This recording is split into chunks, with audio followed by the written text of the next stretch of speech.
Paring Don here. Nasama ko sila. Paring Tota. Si Mami.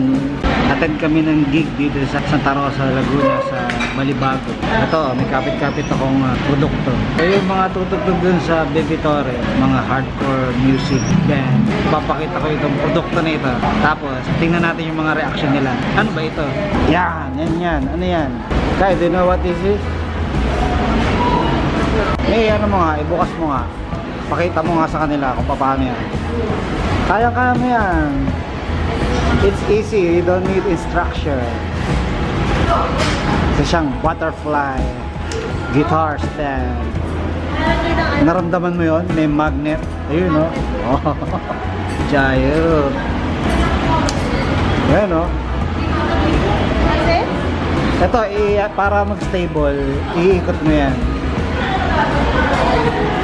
Yan. Stable na siya. Siya ay mula sa X-Bike.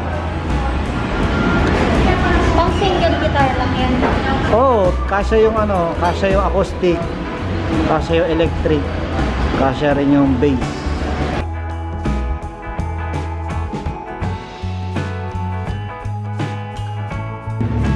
Okay, roller na i-interviewin ko. Hindi ba nakikita ni Ian eh? Yan. Alam mo kung ano ta? Ikaw na magkapit. Ano yan?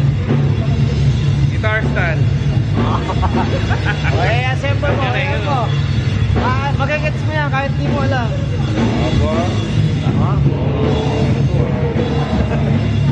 Matibay po.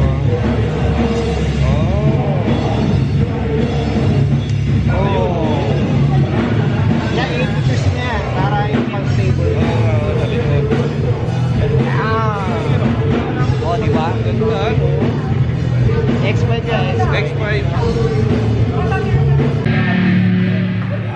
Ayan.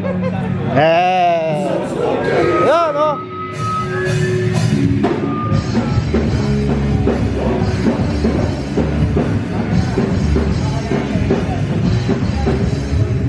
Ayos, no?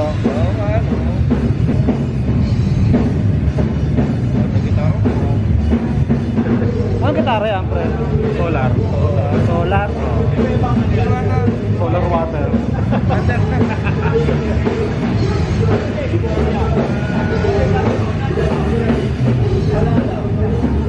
Ayan. Ito electric.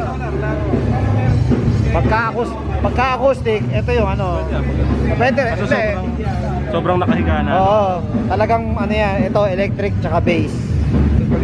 Acoustic dito. Dito yung tama ng acoustic.